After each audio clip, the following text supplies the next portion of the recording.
Alright, doing another training session with a Q&A here. I'm going to answer some questions from the last video I did. Today for this session I'm doing depth jumps. I can't really do depth jumps in here because it's my garage and the ceilings are too low and I don't really have anything to drop off of. So to modify that, I'm just going to do a tuck jump into a hurdle jump. And then after my jumping, I'm going to do an 8 to 10 minute EMOM of doubles for power cleans. I'll try to answer a few questions in between sets of those, but I won't have as much time since it's an EMOM. And then I'm going to build up to a heavy triple on a deadlift, followed by an AMRAP set. And then to finish it off, I got 2 sets of 12 of Bulgarian split squats. Some of the clips in here, I'm going to turn my camera vertical to film it. That's because I want to put a few clips on Instagram. This is going to be a really fun training session. I'm doing something athletic first with the jumps, something sort of athletic and powerful with the cleans, then something heavy with the deadlifts, and then something for a leg pump.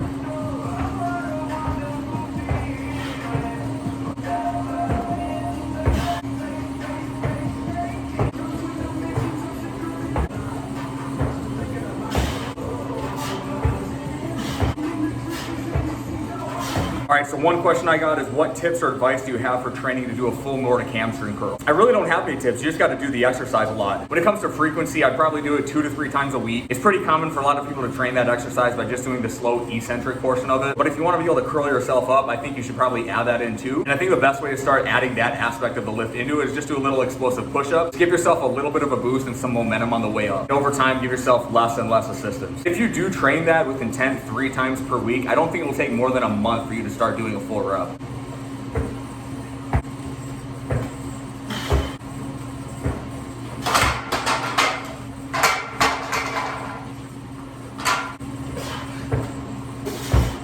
So here's a good question. What type of variations of compound movements do you suggest for throwing / rotational athletes? Or should the gym stay the gym and let the sport handle the rest? Yeah, I think you kind of answered your question there. I think you should let the gym take care of the outputs and the tissue building and let the sport play and sport practice take care of the specific demands of the sport. I'll also add that I think Olympic lifts are very underrated in this context. When you're throwing a ball, quarterback, baseball, whatever it is, most of the output is still relying on ground reaction forces. Upper limbs that are actually doing the throwing are kind of a secondary component of the task. It's very similar to the Olympic lifts. Upper limbs are really just aiding in the transfer of the output from the lower body to the barbell. And I think the Olympic lifts do a really good job of generally training this sequencing pretty well. There's going to be a timing component of when you're actually going to transfer that force into the barbell, just like with throwing. I discussed this with a little bit more elaborate thoughts in my ebook, Cost Olympics, so check that out. I definitely don't recommend doing things like various medicine ball throws, thinking that's going to help transfer into throwing in sports. Good for just the general skill of throwing, but don't think it's going to show up in any meaningful way in sports. All right, moving on to the power cleans. I got an 8 to 10 minute EMOM of doubles. Gonna do a set of full trap cleans with an empty bar just to kind of get loosened up.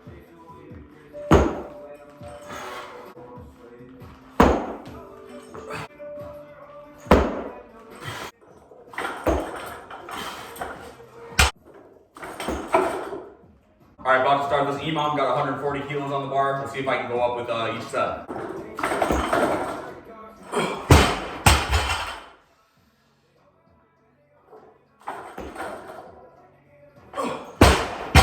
This might get tiring fast. Oh.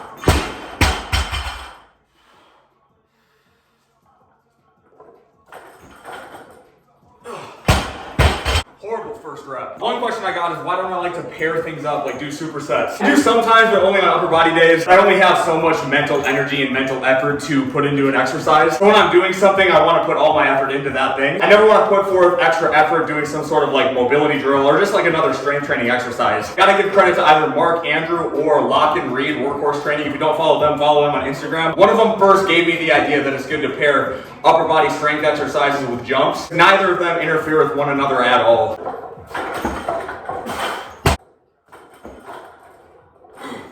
Mark Andrew, I think, is like lift, jump, run on Instagram, something like that. Give them a follow, they both put out some pretty good information. I do like pairing up plyos and sprints though. When I'm doing a sprints and plyos day, I'll do bounding paired with power skips, paired with broad jumps. I'll do them in a circuit. That works really well for a lot of different reasons. Works really well kind of warming up into your actual sprinting too.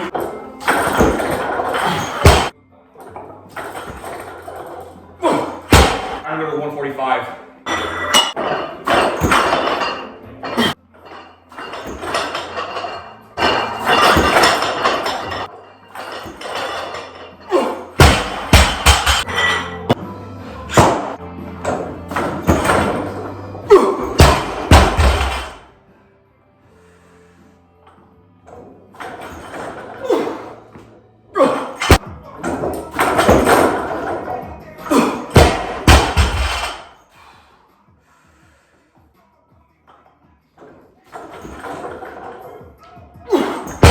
Okay, 155.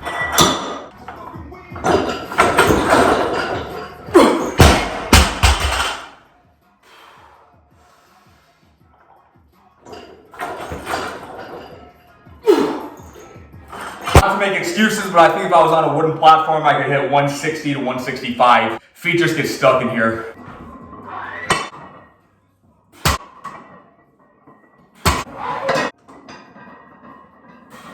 All right, ran out of metal plates, so I gotta put bumpers on.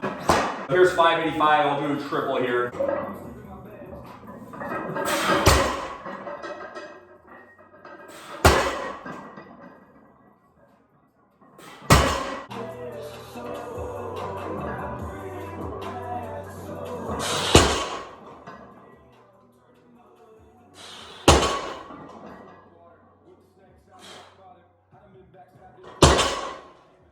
Probably could go up for a triple, but I'm gonna stay there with the AMRAP coming up. All right, I'm gonna do my AMRAP set at 595.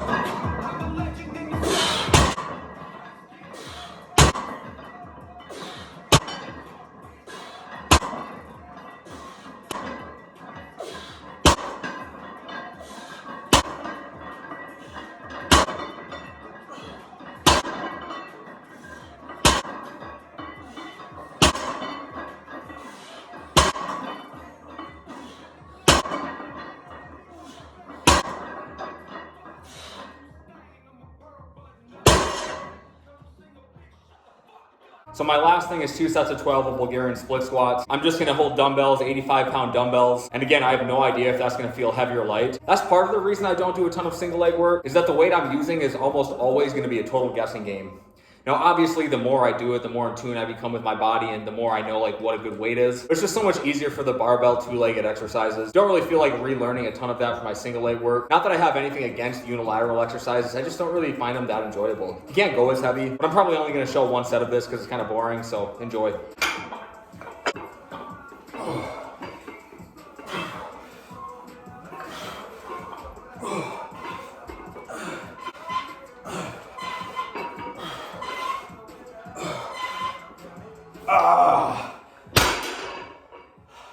All right, not that heavy.